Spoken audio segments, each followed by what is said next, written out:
Bonjour à tous, on va corriger l'exercice 115 qui s'intitule La boîte à bonbons.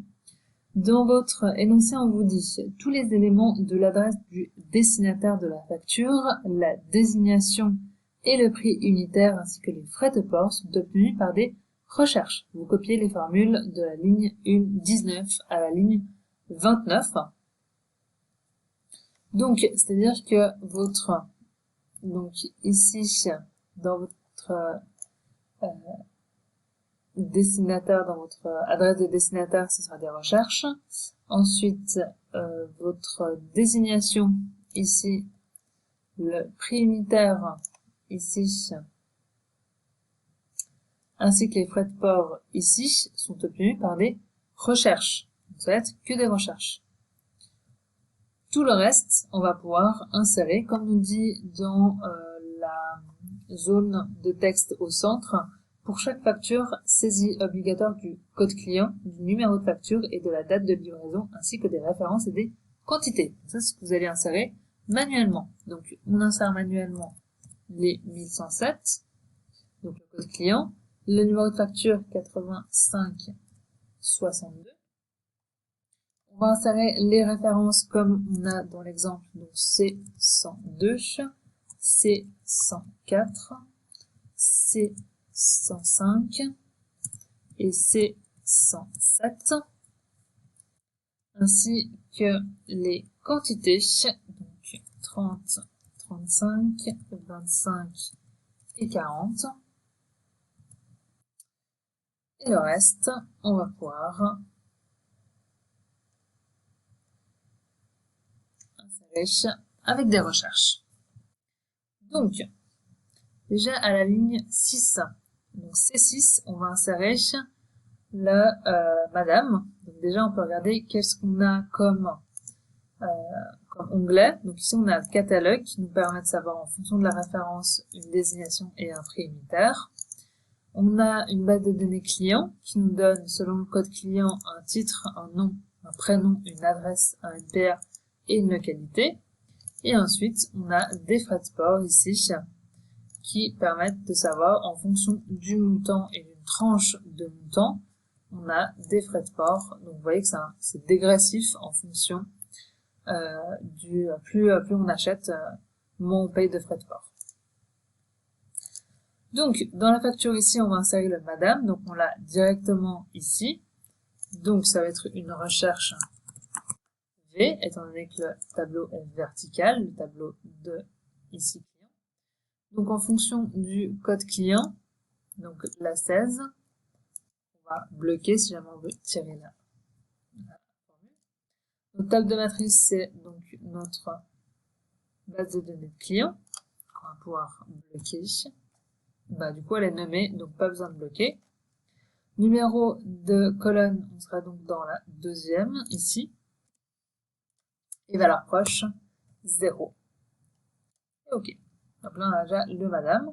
Ce que je peux faire, c'est tirer ma cellule et puis juste changer pour avoir le prénom. Donc le prénom, on est en quatrième colonne.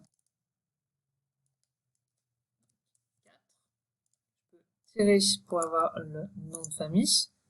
Donc le nom de famille, c'est la troisième colonne. Donc je modifie juste ici mon numéro d'index de colonne. Je peux ensuite également tirer vers le bas pour mettre l'adresse, qui est donc la cinquième colonne.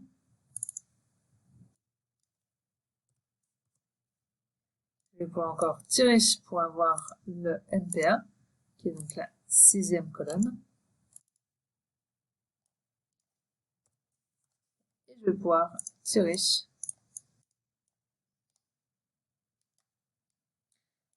pour avoir la septième colonne, qui est donc la localité.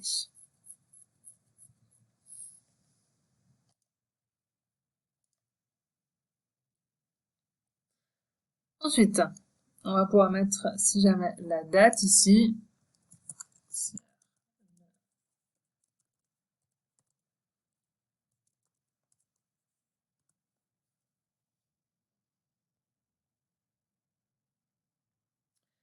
Okay.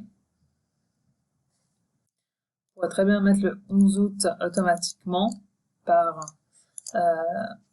la formule aujourd'hui. On le fera à la fin. On va d'abord faire tout ce qui est lié à la facture et après je vous montrerai comment modifier cette partie-là parce que c'est pas exactement comme vous voyez dans la facture, ce qui est normal, et on va voir un petit peu la différence à la fin. On va déjà faire toutes les recherches. Donc ici il nous faut notre recherche pour sélectionner la désignation. Donc la désignation, je vous rappelle qu'elle est dans l'onglet catalogue et c'est donc un tableau vertical, donc on est en recherche. C'est donc la référence qui va déterminer notre désignation, la table de matrice, donc tout le tableau catalogue produit qu'on va pouvoir bloquer. L'index colonne, nous on veut la deuxième colonne et on est en valeur exacte. On va pouvoir tirer. Après on fera le tirage jusqu'à la ligne 29. On est comme sur l'exercice en 13, il me semble, où il fallait donc insérer des si avant notre recherche, mais on le fera donc après. Le prix unitaire, on a en recherche V toujours, comme pour la désignation, sauf que on va sélectionner une colonne différente. Donc la valeur cherchée, c'est toujours la référence. La table de matrice, donc le tableau de catalogue. Et notre prix unitaire, c'est donc la troisième colonne, avec toujours en valeur exacte.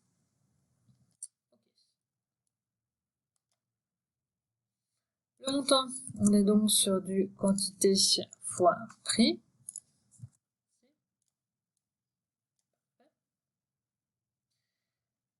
Notre sous-total, c'est donc la somme de ce qu'on a, et là on va directement sélectionner tout, ça pose pas de problème. Parfait. On va tirer une ligne ici en dessus, comme on voit sur la photo, enfin, sur votre énoncé. Bordure, autre bordure. On va sélectionner une bordure en gras ici, et la bordure supérieure. Pareil pour en dessus de facture ici. Donc en gras supérieur. OK. Les frais de port. Donc je vous rappelle que dans notre énoncé, on nous dit que les frais de port doivent être calculés et obtenus plutôt par une recherche. Donc, frais de port. On va aller dans l'onglet pour un petit peu observer ce qu'on a. On dit les frais de port diminuent avec le total des marchandises achetées. Par exemple, 12 francs de frais de port jusqu'à 50 francs de marchandises achetées, puis 8 francs de frais de port entre 50 et 100 de marchandises achetées, etc. Donc là, c'est-à-dire, on peut pas mettre tous les montants possibles, parce que ce serait juste pas possible de insérer un tableau avec tous les montants possibles d'achat. Donc on va nous dire entre 0 et 50, c'est 12, entre 50 et 100, c'est 8 francs, entre 100 et 150 de marchandises achetées, on paye 6 francs, entre 150 et 200, on paye 4 francs, et plus de 200, on paiera 0 de frais de port. Et c'est à ce moment-là qu'on va donc faire une recherche H dans ce cas-là, parce que notre tableau est horizontal. Valeur cherchée, donc c'est notre prix de marchandises, c'est ça qui va déterminer nos frais de port. Donc quel tableau? Donc notre tableau de frais de port sans les en-têtes de colonne. Donc on ne prend pas ça. Pas besoin de le bloquer parce qu'on ne va pas le tirer. Numéro d'index de ligne, nous on veut la deuxième, donc on veut le prix des frais de port, donc c'est la deuxième ligne. Et c'est là qu'on va mettre ici en valeur proche, on va mettre 1. Donc là on sera en valeur approximative.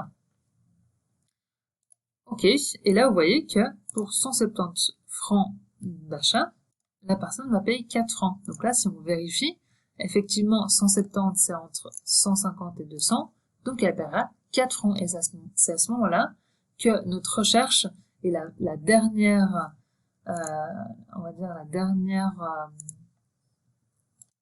argument, le dernier argument qui est valeur proche, c'est là où vous allez pouvoir mettre 1 et ça va être très utile pour ce genre de choses et ça limite votre si. On pourrait aussi le faire avec un si comme pour toutes les recherches, sauf que si vous avez des valeurs qui sont très longues, votre si est de toute façon très long.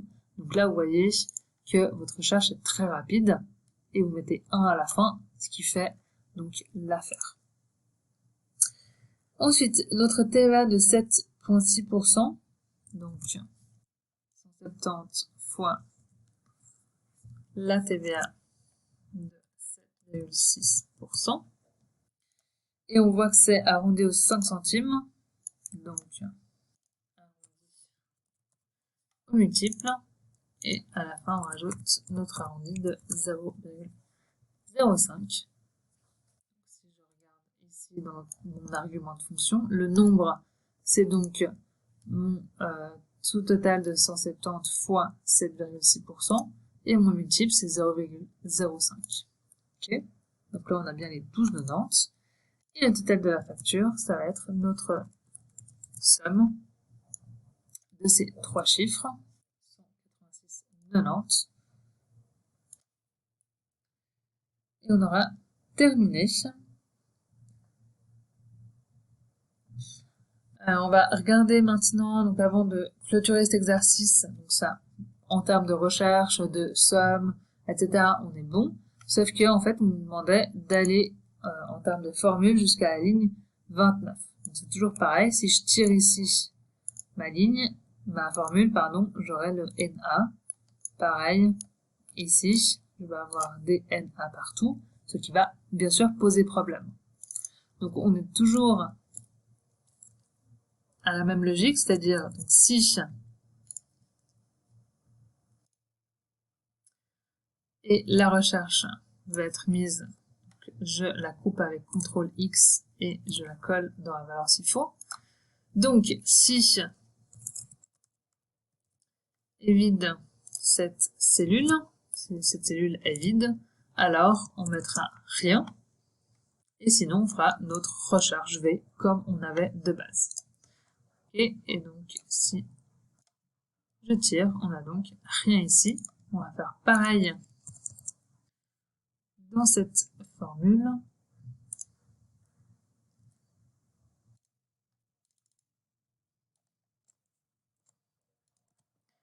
Donc, si est vide. Donc là, je peux faire soit est vide toujours cette cellule, et donc rien. Si je veux faire sur ma désignation, je vais devoir dire que cette cellule est égale à rien, étant donné que c'est ça qui est en fait dans ces éléments-là. Donc je peux faire les deux. Et je peux tirer, et là, de nouveau, je vais mettre ainsi.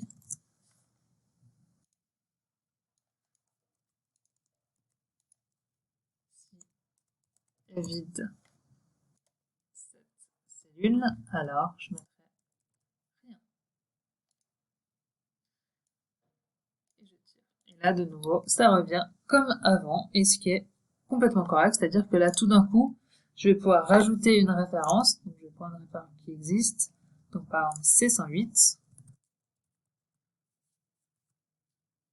et donc on aura bien sûr notre désignation, notre prix unitaire, il va falloir mettre une quantité, et là ça se calcule donc automatiquement. Et sinon, on l'enlève, il n'y a rien du tout.